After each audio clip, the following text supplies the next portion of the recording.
Our mantra has always been, we are here to softly promote and softly build up all of the winemakers of the region to say, hang on, what you do is great, what you produce is fantastic, and what we drink is well worthy of anything, anywhere, not just in Australia, but around the world. I'm planting varieties from Cyprus, which is amazing, and looking at doing other Greek varietals too. So I think by doing this, it's really going to keep our culture strong here in Australia, because obviously we're very far away from Greece. I then got the opportunity to make wines that I thought were suited to this region, and then put a little bit of finesse in, oak treatments, etc., to make them softer and more approachable wines. It's pretty cool to be able to provide high value wines at those lower price points. There's certainly quite a few of our varieties that you probably wouldn't find elsewhere in Australia. If you do, it's probably from our grapes. A Riverland wine is above and beyond what you'll find anywhere else. You know, the whole objective was to be proud of the region we're from, so Riverland is stamped clearly on the bottle and always will be. There's a lot of positivity amongst the smaller winemakers, passion and pride in what they're doing. They love to showcase the region. It's a wonderful region. Yeah, I think, people will be pleasantly surprised by what they get out of the Riverland.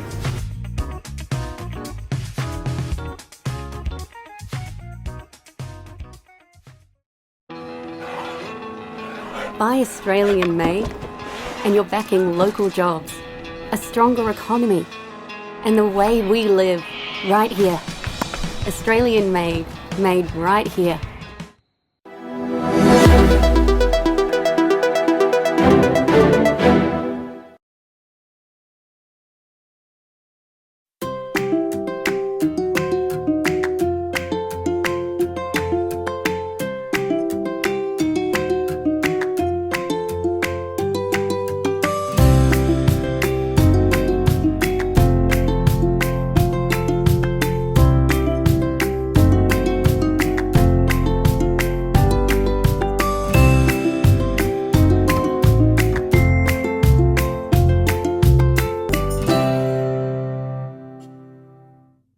And welcome back to the Country Telegraph. I have actually a bit of echo coming here, and that's sort of dropped out, so we'll see how we go. We're getting through it. We have a new system that we didn't order.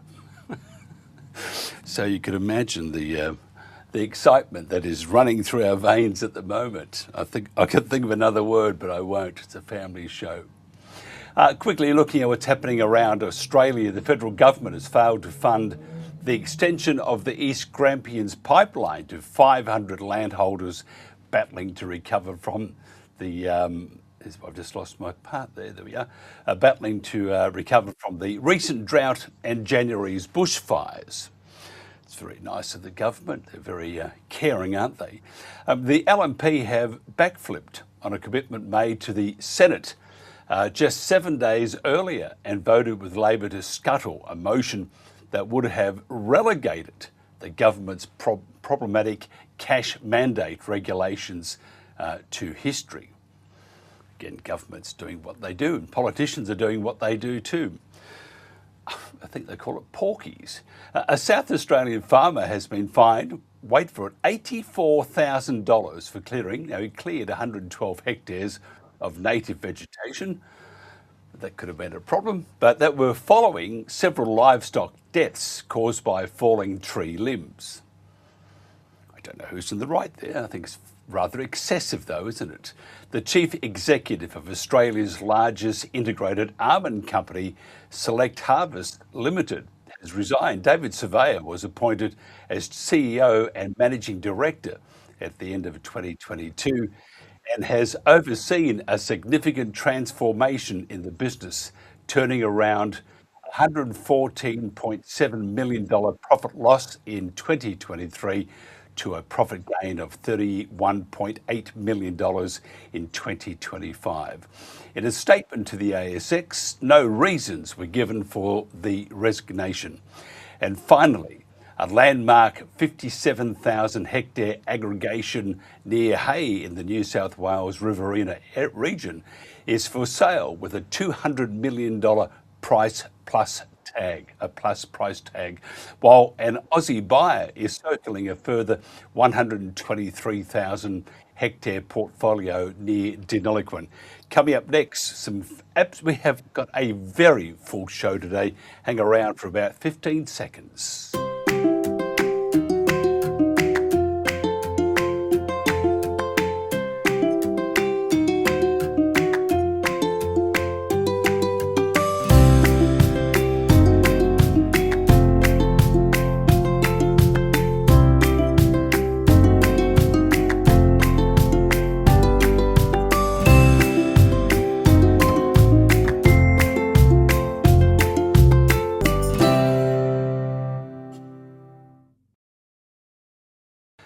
The Queensland Premier wants the Commonwealth to fast-track environmental approvals to drill the Taroom Trough west of Brisbane in response to the fuel crisis, which I think is not such a bad idea if it is possible. Premier David Crisafulli says the central Queensland site poses a generational opportunity, with pilot wells already producing about 200 barrels of oil a day, which is then converted to diesel. Now, if developed, Taroom Trough would be the first oil field to be developed in Australia for half a century.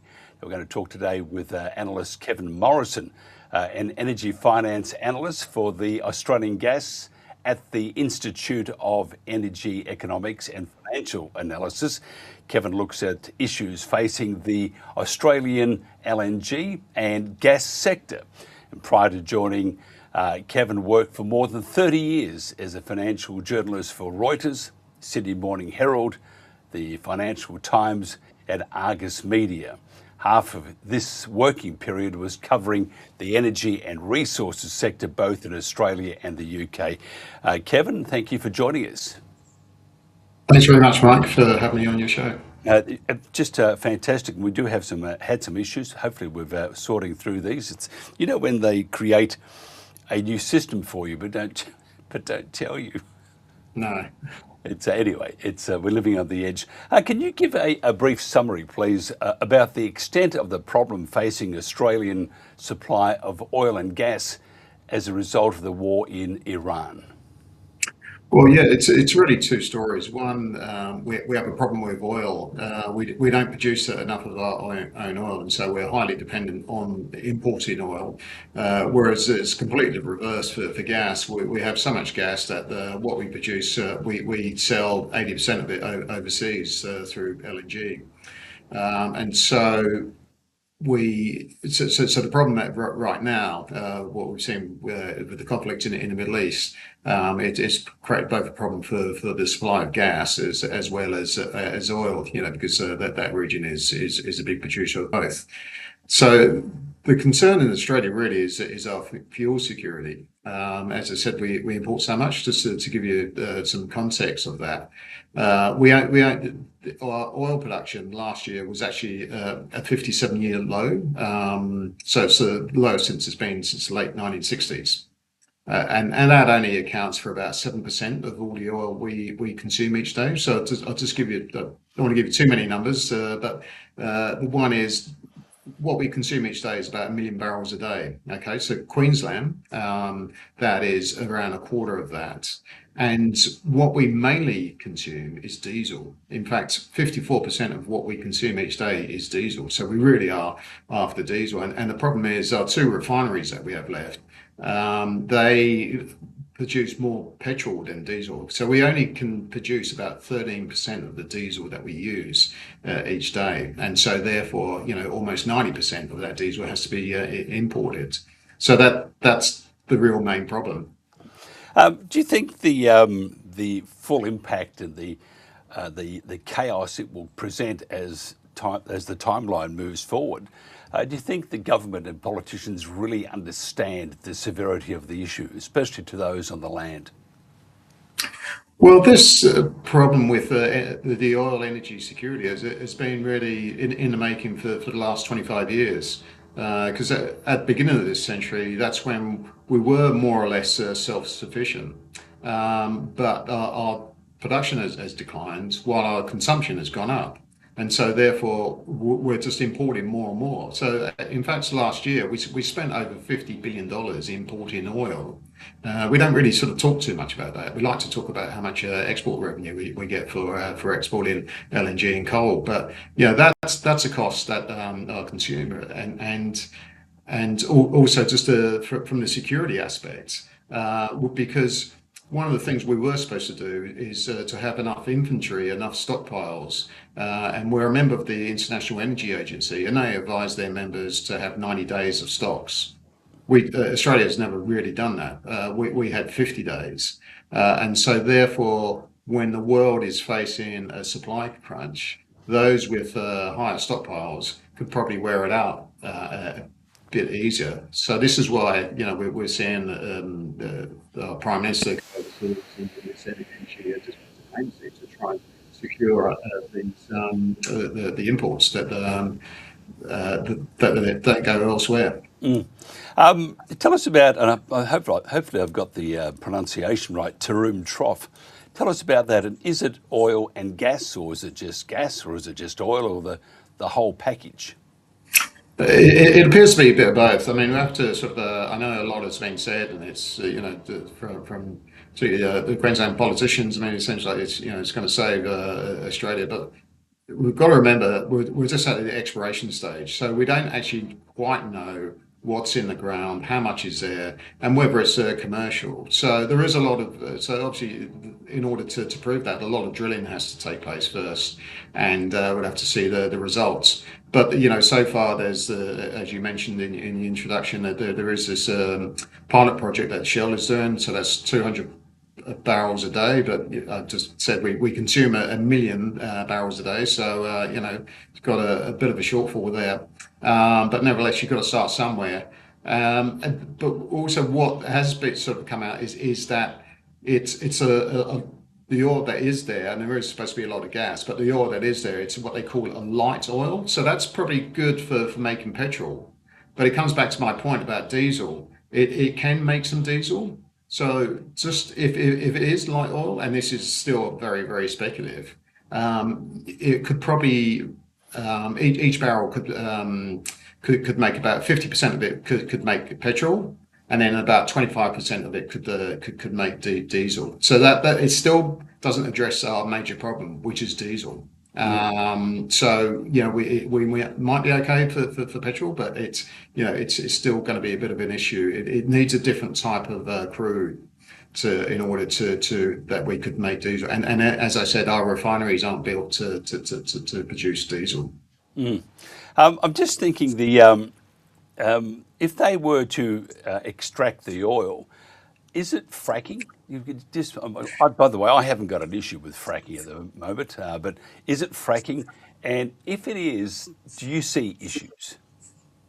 Yeah, so the Taroom Trough, it effectively lies where the potential resources are somewhere between 3 and 4 kilometres below the surface. Now that's below, because it actually sort of straddles some of the area that we're extracting the coal seam gas from.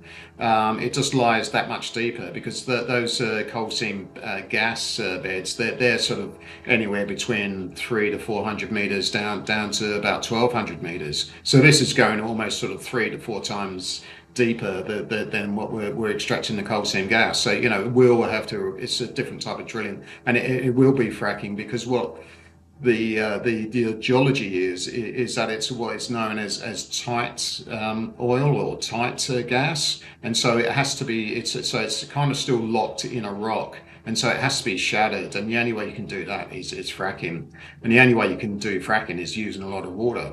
So the question is, where are they going to take the water from?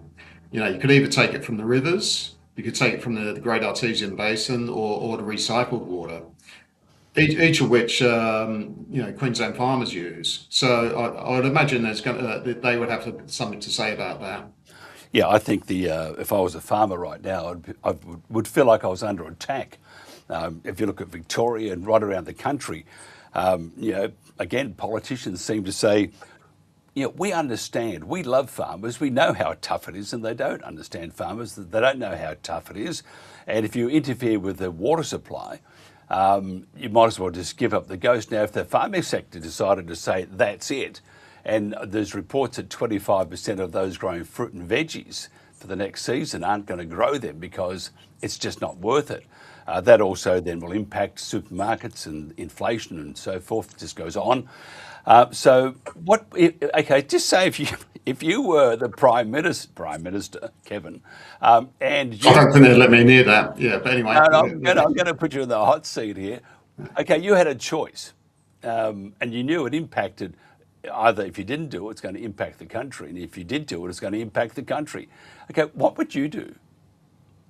Well, I think we have to prioritise food. I just don't know there is any alternative to food. Whereas energy, there are alternatives. We're seeing a much more uptake of electric vehicles, and I'm sure the coming the day we're already seeing larger vehicles run on batteries. We're starting to see that in the mining sector, not so much in the agricultural sector, but if we look out another 10, 15 years, I'm sure it will happen.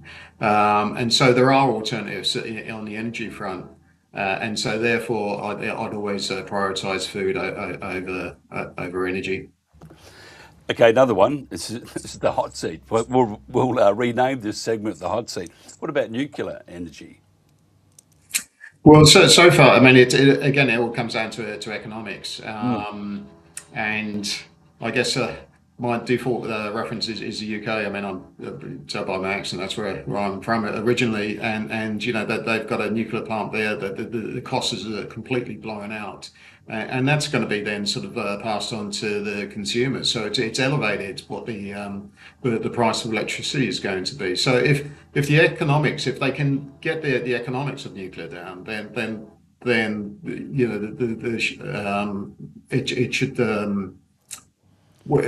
there should be a greater take up of it. But so far the economics are still quite challenging. And the electricity prices keep going up. Which I won't go down that path at the moment because we haven't got all the time in the world to talk about it, but it is very, very interesting, isn't it? Kevin, if somebody wants to find out more about you or what you do, how do they do that? Yeah, we've got a website. So the organisation work for IEFA. That's the shorthand for. So yeah, IEFA.org, and then you can find our work on there, and then you can find a link to me. I'm also on LinkedIn as well, Kevin Morrison, and I'll be happy to continue this discussion with anyone, any of your viewers. Isn't it interesting? Just as a side note, the water. I mean, it's under attack too. You look at all the data centres popping up all over the globe and Australia. It's a very rare commodity, isn't it? Yeah, there's been so many announcements. It's really hard to grapple what is real and what is just an announcement. I can remember back in the .com days when the internet first came along, and there were so many announcements then, and it was a sort of similar issue about the how much energy or electricity that was going to use, and it was just a lot of inflated numbers. So it is quite serious, and we've seen examples in other countries. I think Ireland is one example where there's a big agricultural sector there, and you think Ireland's is it's not short of water. It rains a fair bit, but they're even having concerns about the amount of water those data centers are using. So if it's affecting somewhere that rains a lot and it's got plenty of water, then a country like Australia, which has got a lot of dry regions, and it's a more of a smaller resource, then we should be concerned. And nothing like a giant data centre in your next to your backyard. So it always brings you that feeling of warmth, and then you glow in the dark at night, maybe. Kevin Morrison, thank you so much for your time. This is the Country Telegraph. Experience the ultimate day out at the Mildura Field Days happening on May 15th and 16th at the Mildura Racecourse. Discover a vast array of exhibits, from home gardening tools to the latest in large-scale farm machinery. Explore lifestyle, leisure, home products and services, and much more. Don't miss this opportunity to learn, explore and have fun. Enjoy free entertainment, hands-on pets, live music and delicious food. Mark your calendar and join us for an unforgettable experience at the Mildura Field Days.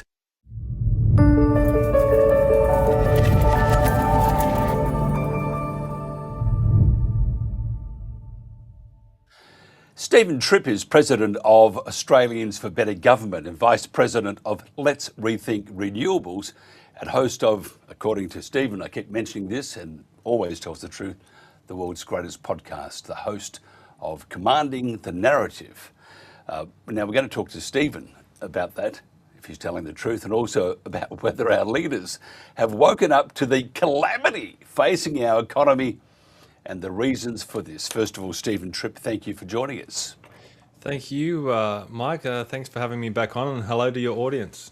Thank you so much. Now tell me, first of all, the most important thing, is it the biggest podcast in the world, or are you number two? I wish I was. I know I'm behind you. You're the king of podcasting and media. So it's always a pleasure to come and learn under the learning tree that you provide here. Actually, I find that interesting. Just on that note, with TNT, we were hitting 20 million downloads on the podcast, which isn't too bad. Yeah. Now, tell us about how our primary producers and the regions are faring at the moment. Look, they're really struggling. They're under the pump in all different areas. This fuel crisis is just compounding the issues that they were already facing. I mean, I did a tour out to Dunedoo and Wellington and Geary and those areas just last month. And look, I spoke to a lot of people out there. A lot of people are really struggling with this renewable energy rollout. They're facing wind turbines on their property. They're facing massive solar projects all around them, like the one in Wellington. We got some drone footage of that project, and it just the scale of it is just absolutely incredible. And not to mention the high voltage transmission lines that are crisscrossing their properties. Now, a lot of these projects are under construction, so they're also taking resources away from these areas. They're taking water away from the farmlands, because a lot of these projects are very water intensive. Even things like granite and gravel, locals can't get that because these big projects are taking all those resources as well. So our rural areas were already under the pump. They deal with normal things like drought and things like that as well. And then this fuel crisis comes along, and I'm hearing a lot of reports from people that I speak to out in rural communities, whether it be in Queensland or here in New South Wales, they can't get diesel. So this is a massive issue, because we're looking at this as through the sphere of the present day. But if farmers can't get diesel, then they can't operate their machinery. They can't sow the soil. So guess what happens in a year or 2 years' time? We're not going to have food on the shelves, and we might have to get our food from other countries where we should be a food bowl, at least of Asia. So look, this comes down to weak and ineffectual leadership that we've seen from both sides of politics for a long time.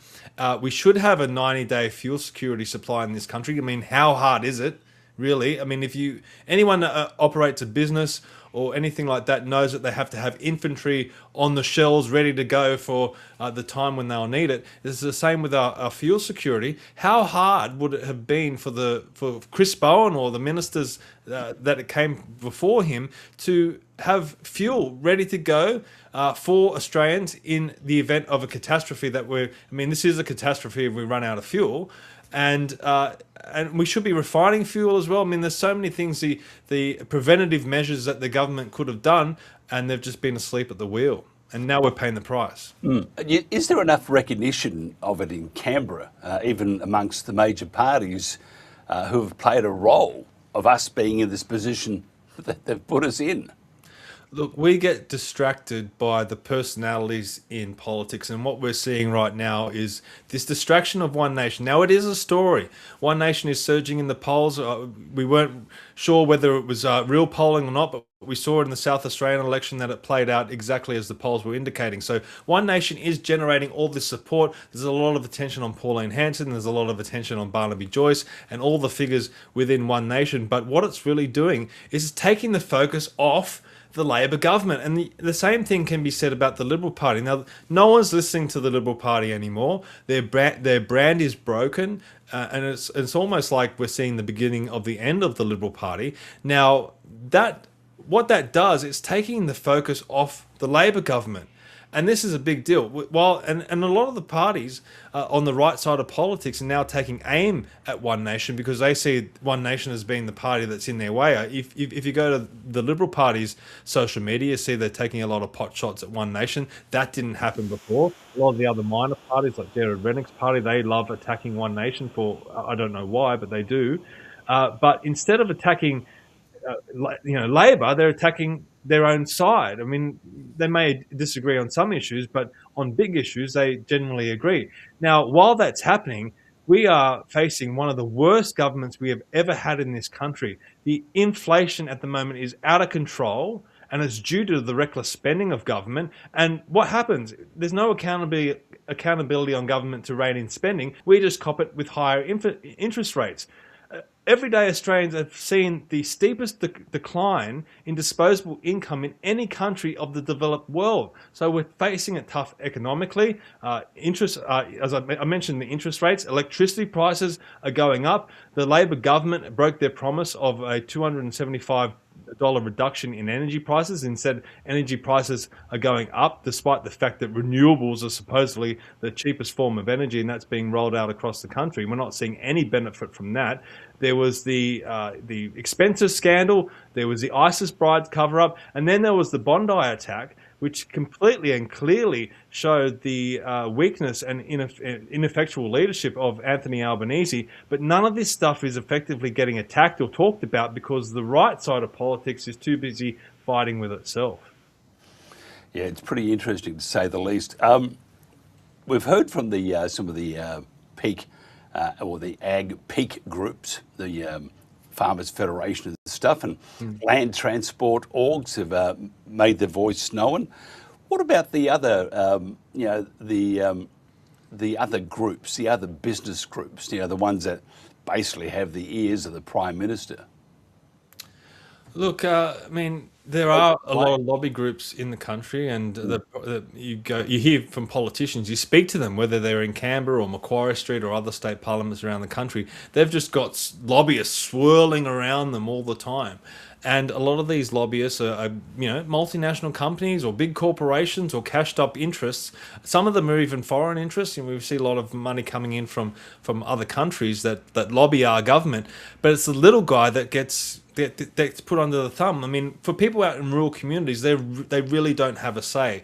The structure of our government has a big role to play in that as well. I mean, if you look at the parliament, whether it be the federal parliament or state parliaments, you've got this collection of seats all congested in city areas. But if you're living out in Dubbo or Parks or somewhere like that, you have one representative that covers this vast, array of area, and that you got one voice in Parliament, even if you do elect someone that really wants to represent you. So that's a big, massive problem.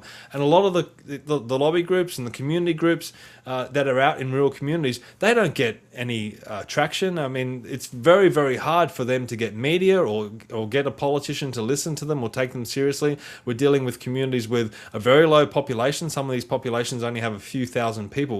They have issues that are very important that they're facing, but they don't have that groundswell of support because there are small populations in their community. So no one's really willing to listen to a community of a few thousand people when you've got big groups in the city, teal groups or greens groups or whatever that lean that way politically, and you've got hundreds of thousands of members behind them. So that's what the politicians look at. They look at how many members you have and how much money's behind you and how glossy your brochure is. And for people living out in country areas that really just want to focus on their farms and their properties and things like that, it's time consuming and takes up a lot of resources. So it's very, very difficult. And I mean, if it's not for platforms like yourself getting information out there, and there's not too many platforms out there that are interested in speaking to rural communities and hearing what their challenges are.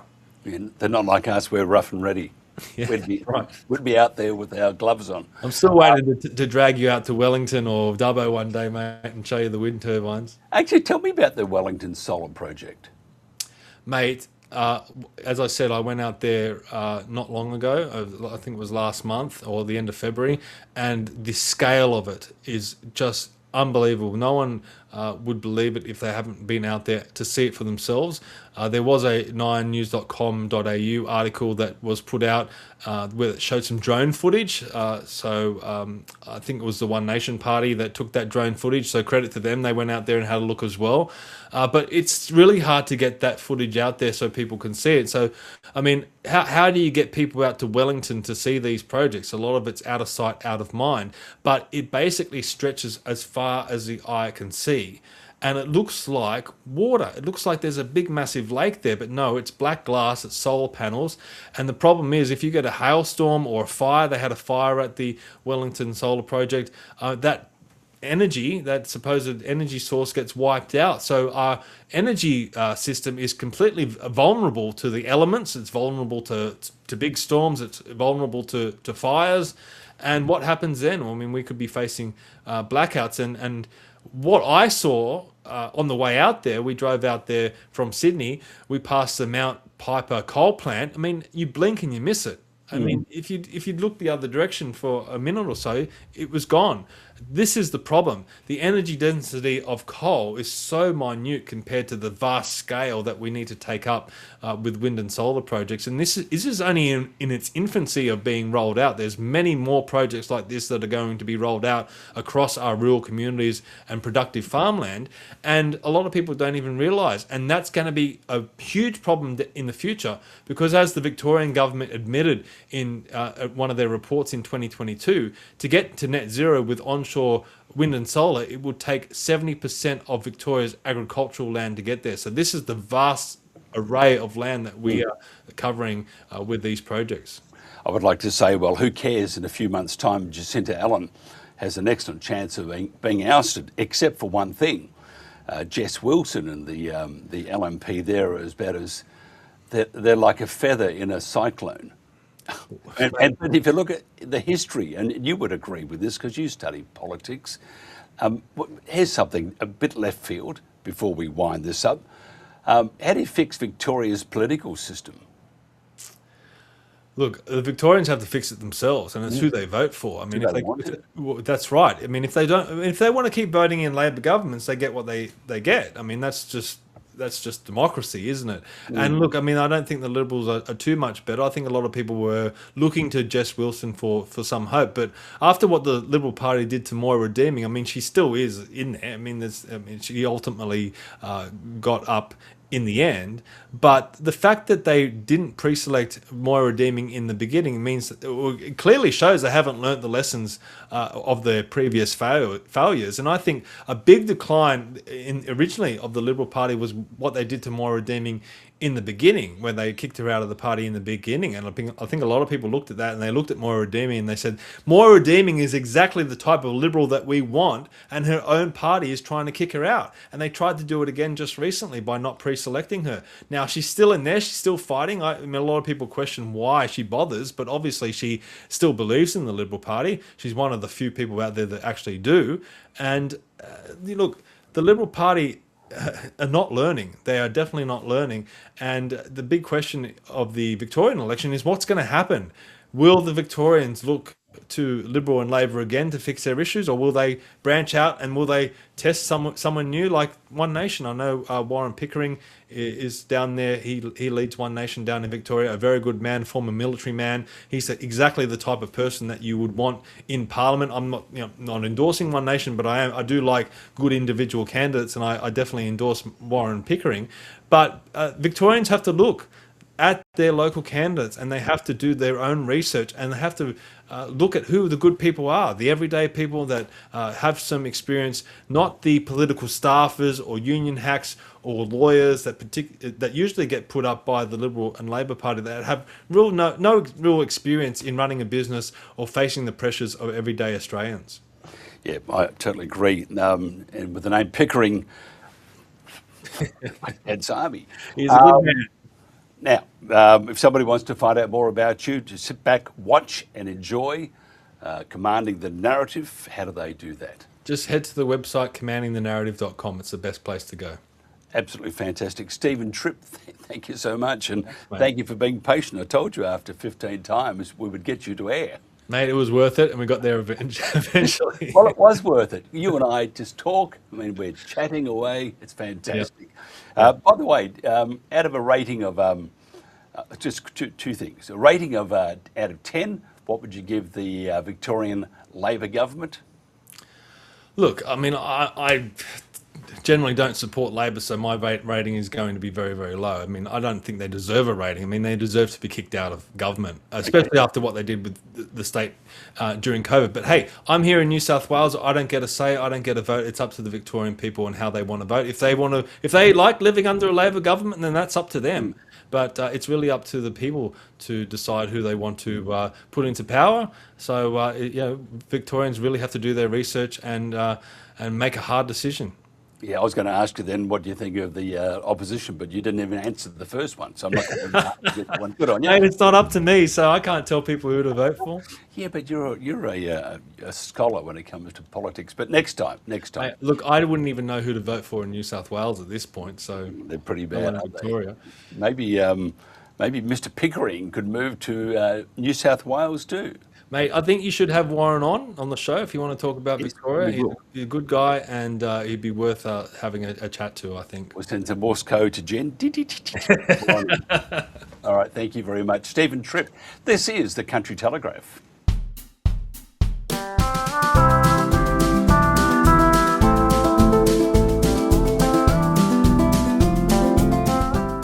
They come for the mountains, the adventure, the wide open spaces. But it's the people who truly make the Grampians and Wimmera Mallee shine. The warm welcomes, the familiar faces, the way you make them feel right at home. Invite your loved ones to visit and help our region thrive. Because our greatest attraction is you. Plan their stay today at visitgrampians.com.au/you. To remote Australian communities, the Royal Flying Doctor Service is their lifeline, delivering the finest care to the furthest corner. Now, we're going even further. Introducing Bushlink, an easy-to-use online platform that puts care at your fingertips, helping you take control of your primary healthcare right from your phone, tablet or computer. Bushlink lets you book your clinic appointments when you want to. And if something changes, you can reschedule or cancel without having to make a single call. You can see all your upcoming appointments in one place, receive SMS confirmations, reminders, and if plans change, we'll let you know. You can even message us back and stay connected with your RFDS team. Have a question? Want to check if your regular doctor is coming? Bushlink will give you all the information you need. You'll even have access to forms you can fill in before appointments, all to maximise face-to-face time with your RFDS clinician on the ground come clinic time. You'll also receive helpful health advice and education. Bushlink puts the power in your hands, giving you more information, more flexibility, more support and greater control of your healthcare wherever you are. Simply visit rfdsbushlink.com.au for more information or to sign up today. Bushlink, a new link in the chain of care.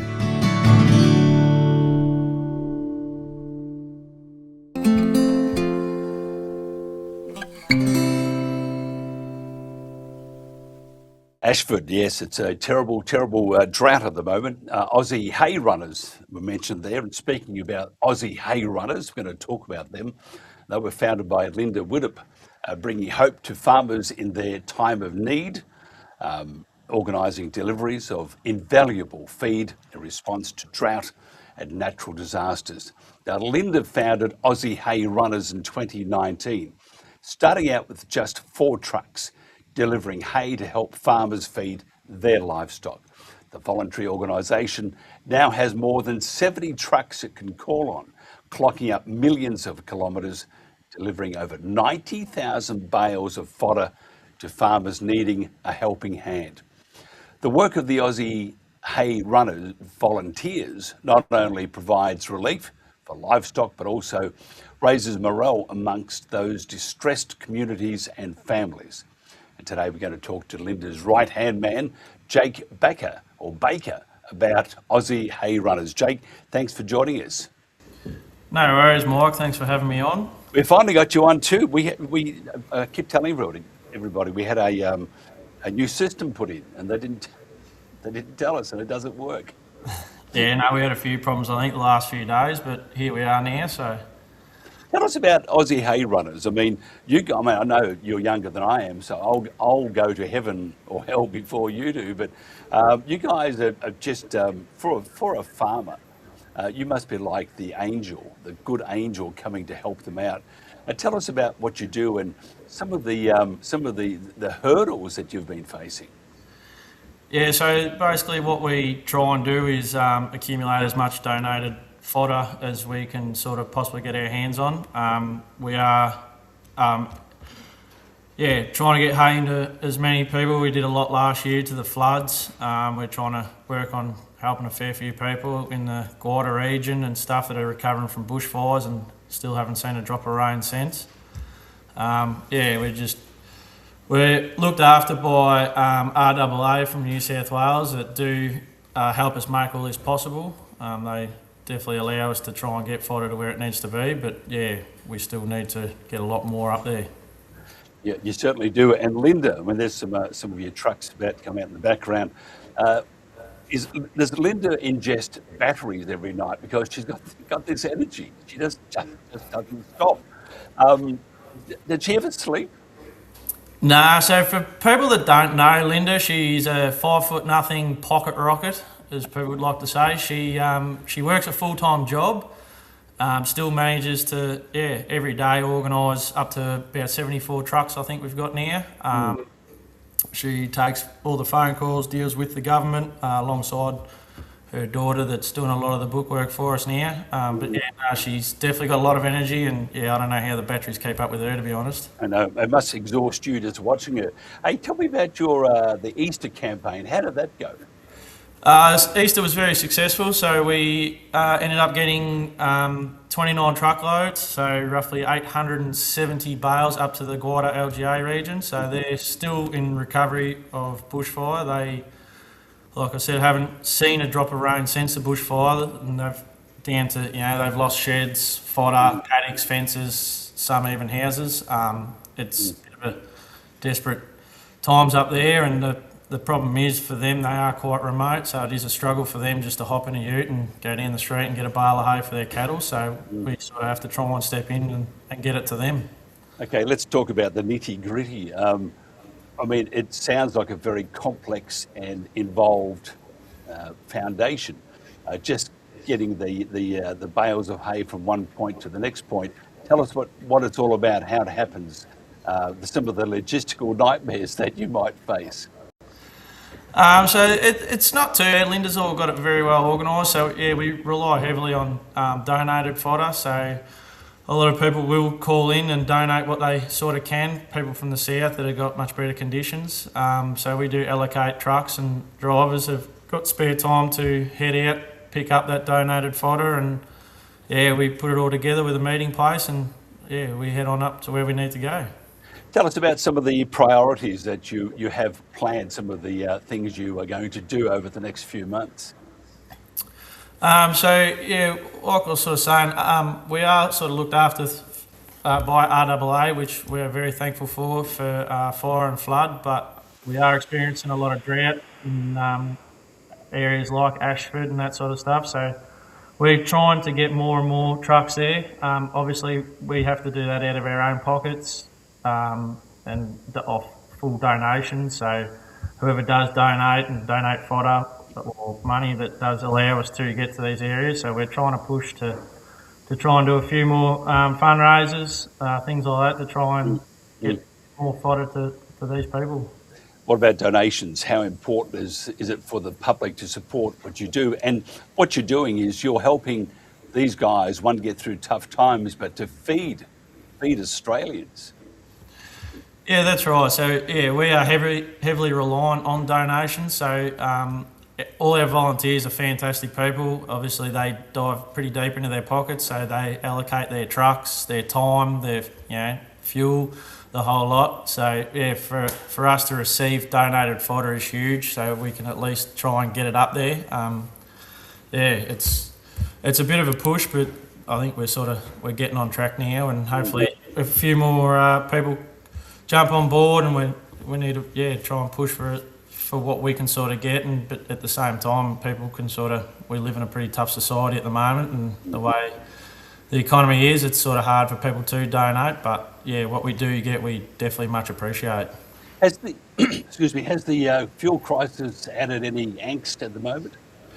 Yeah, mate, it definitely has. So obviously the price of diesel has affected all the trucks and drivers. Obviously it costs us a fair bit more to get to where we need to go, and yeah, like the RAA in New South are absolutely fantastic, and they're very generous to us for fire and for flood, and they do supply us with a bit of a fuel subsidy to allow us to keep the trucks rolling, and yeah, to all the drivers and volunteers of Aussie hay runners to still rock up every day, even though fuel is the way it is, and even the cost of just running the trucks is not cheap anymore. So yeah, it's huge.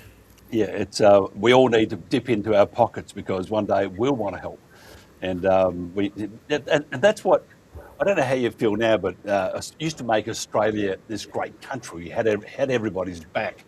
Do you think that's sort of lacking at the moment? We sort of need a bit of a reality tablet. Yes and no. I think like the way the economy is, the cost of living, it is harder for people to dig into their pockets. But yeah, everyone sort of, I suppose, has to understand where their food comes from day to day and from night to night, and the steak that goes on their plate, or the lamb, or whatever it might be. Even we still need these farmers to keep going. But in saying all that, we definitely we've actually been fortunate enough. We had a young group of young and upcoming boys. They're in their early 20s that have actually decided to jump on board with us, and completely out of their own pockets, they've thrown some utes at us, which is fantastic, because unfortunately the trucks are really good, and we can get the quantity up there, but we just can't always get to everybody. There's definitely places we can't get to with trucks, so having this group of young fellas with their utes alongside us, being able to get into these hard to reach places, is definitely helping us. So yeah, to see them in their young 20s out there giving it a go and helping us out, that goes to show there is still definitely If somebody wants to donate, or put their hand in their pocket, or give a hand, got a truck lying around, how do they get hold of Aussie Hay Runners? So the best thing to do would be jump on our social medias, Facebook, Instagram and TikTok. So on all our Facebook posts, Instagram and TikToks, there is a QR code and a bank account number. Otherwise, there is a phone number for Linda if you're wanting to reach out to donate fodder, and we will be able to organise a truck to come out. And everything that is donated definitely comes with a tax receipt. So for people that want one, just make sure they put that in the reference, and we'll have a tax receipt to them. Yeah, Linda's doing a great job. Jake, you are too. You filled in for her. But next time we'll have Linda on. I know that we had trouble connecting with her phone, but again, your organisation, Aussie Hay Runners, you are all saints. You are all what this country needs, and I appreciate what you do. Thank you so much for giving us your time. Jake Baker there, here on the Country Telegraph. Coming up next, we'll go to leave the trucks, and we'll go and talk horses.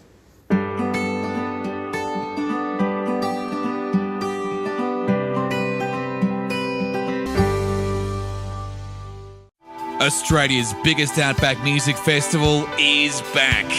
From the 20th to 22nd of August 2026, the Broken Hill Monday Bash returns for 3 epic days under the wide open skies of the outback. Get ready for a massive lineup featuring the Teskey Brothers, John Stevens, John Butler, Boy and Bear, Baby Animals, Jessica Mowboy, The Whitlams, Leo Sayer, Tim Finn, Richard Clapton, Troy Cassadaly, Chocolate Starfish, Furnace and the Fundamentals, 1920, and many more. It's more than a festival, it's a one-of-a-kind adventure. Camp out on the red dirt plains of the iconic Mundi Mundi Plains, just beyond Broken Hill, and experience a truly unforgettable family and dog-friendly festival. The Mundi Mundi Bash. Tickets on sale now.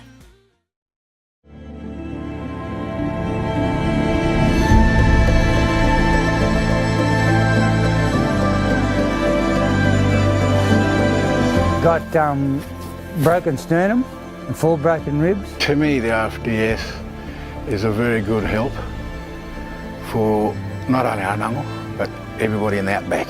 Dentist is just one of them. You know, I said goodbye to people in my head. Sort of worked out pretty quickly I wasn't going to be able to deal with it by myself, you know, knowing that that airstrip had to get sorted out so RFDS could land safely, you know. We got this Royal Flying Doctor. To me, it's arrogant, it's really good support. We're sort of supporting each other, make things a better community here. I felt like it hadn't happened, like I felt like I was fine. I was in a lot of pain. Like my head and my eyes just like throbbing. And then seeing it in the mirror, I was like, oh my God.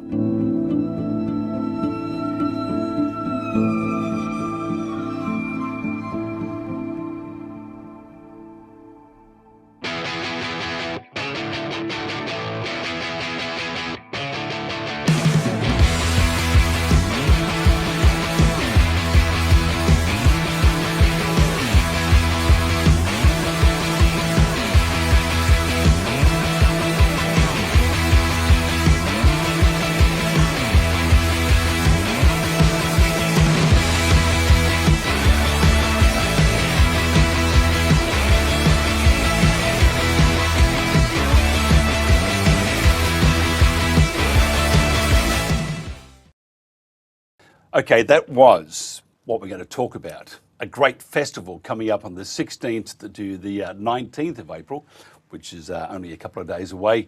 The Man from Snowy River Bush Festival. Now, Nicole Martin has had a career in the health industry for 30 years, working as a qualified occupational therapist across rural and remote regions, and quickly developed an interest in management. And she's done a magnificent job. The Man from Snowy River Bush Festival, held in Corryong, which is her hometown, commenced while she was at university. Despite this and living across the state, she never missed an event.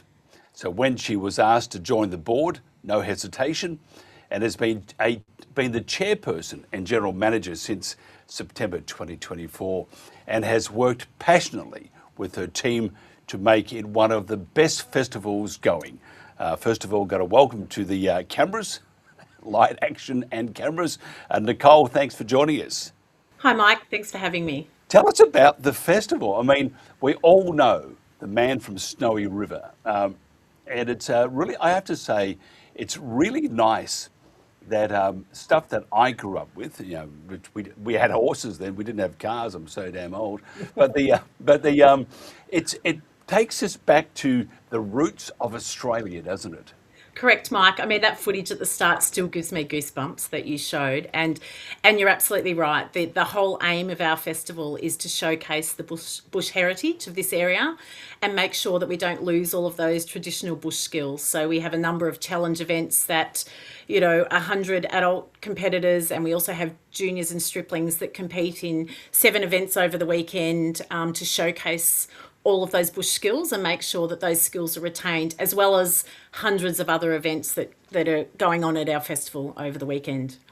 What about the organisation of this? I mean, you haven't just got people, you've got those 4-legged critters. Now, 2 things here.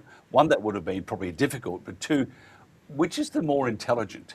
My staff are possibly listening to me, Mike, so I better be careful what I say. They're here. Look, I mean, have a look at that dog right there. That's a pretty damn intelligent Border Collie that you're showcasing. I think they probably win the prize, but look, the average cost of the horses of our challenge competitors is extreme, so we really do have to look after those animals.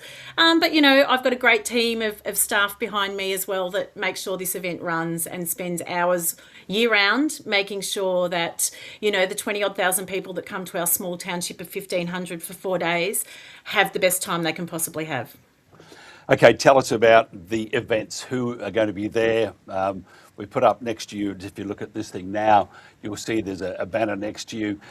Tell us about the events and what we can expect, and from start to go. Yeah, sure. So the entire festival is geared around Banjo Patterson's poem, of course. Mm-hmm. So we have a live reenactment with gentled wild horses that goes on. We have poetry. We have live stage acts every evening. We have an art exhibition. What don't we have? We have ute shows. We have a sideshow alley. We have markets. But of course, that's all wrapped around the original purpose for the Man from Snowy River Festival, which commenced 31 years ago. And that is around the horsemanship and the amazing things that the men and women of across Australia and can do with their horses. So there's 7 events. We have traditional horseshoeing. We have the saddle pack event where they have to, pack a saddle and showcase going in now mimicking bush area. We have a cross-country event where they need to complete jumps that aren't your average pony club jumps whilst cracking their stock whip at targets. We have a bareback event, which is extreme, and the girls that set that up are just amazing. And there's a freestyle event during that as well, which really, I think the champions of that are our juniors because they've got no fear, right? So you can find them skipping their horse's tail. You can find them doing somersaults off the back of their horse. Some really pretty amazing things to watch. And then each evening we're partnered with Extreme Broncs. And so Friday night we have both bronc horses and bulls. And then on the Saturday night we have their major final of the year.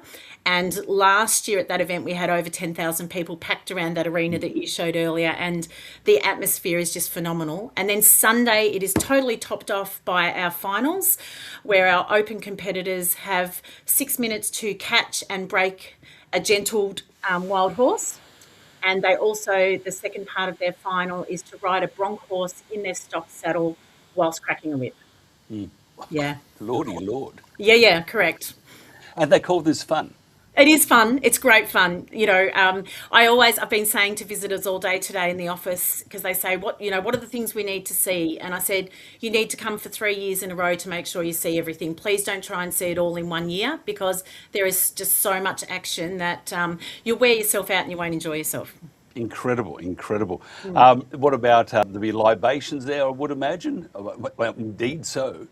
Say that again, sorry, live. Libations. Will there be drinking? Yes, of course, absolutely. Yep, there's the Brumby Bar, and you can't beat that, and that's right near the live stage where all of those live acts that you put up earlier will be on. So, we have live music from sort of lunchtime through to 1 a.m. when our bar closes up. Lots of dancing, lots of fun, and for all ages. That's the beautiful thing about it. The early stage acts are family orientated and sort of for our grey nomads, into the rock and roll and some of the legends that we've had around for a long time, like Danny Fegan, that play into the night and make sure we rock and roll. Absolutely unbelievable. Yeah. Can I just ask you, because we had before Aussie hay runners, and Linda Widdop, she's an amazing person, got this energy. You seem to have come from, you seem to be sisters with a different mother. Where do you find the energy and what drives you? Mike, I really don't know this year because I was lucky enough to be a recipient of their hay. Our property got burnt out by the bushfires here in Lucyvale. But you know what? My motto is, if you're not willing to be part of the solution, you forfeit the right to complain. And I'm so passionate about my community. And if we don't have this festival, our town won't survive. So I put my hand up and said, put me in charge. We need to make sure this festival's safe, grows every year, improves every year. So I work really hard with my team, use the feedback from our patrons. And whilst we can't get bigger because of the size of our town, we can certainly get better. And so, that's what I'm about. I love it. You'll go to heaven. I'll get there before you, but I won't go there. I'll knock on the door and they'll say, you would me back. You're like a bad penny. If somebody wants to find out more about this, how do they do that? Yeah, look, jump on our website. So Man from Snowy River Bush Festival. We've got 87,000 followers on there, so make sure you get on the right one. We've also got an app, and on the website, if you're thinking, maybe I want to come next year, jump on our website and there is a live stream on there where you can watch some of the events and get a little taster so that we make sure we see you in 2027. Absolutely. I have to say, you will see me next year. I look forward to it, Mike. I mean, you know, one part of the joy that we get from doing what we're doing is that we're discovering ourselves, Australia. I mean, from the field days to the shows to festivals like this. I mean, it shows you that Australia really is a place of this unique beauty and I suppose community, isn't it? Absolutely. And we're attracting international patrons now that are coming to the event, so that's pretty special to showcase, you know, Australia's traditions and history to the international market. Yeah, absolutely brilliant. And Nicole Mountain, thank you so much for your time. We will talk again. Doing a great job, and one of Australia's great festivals. So good on you, Mike. Thanks for your time. Take care. This is the Country Telegraph.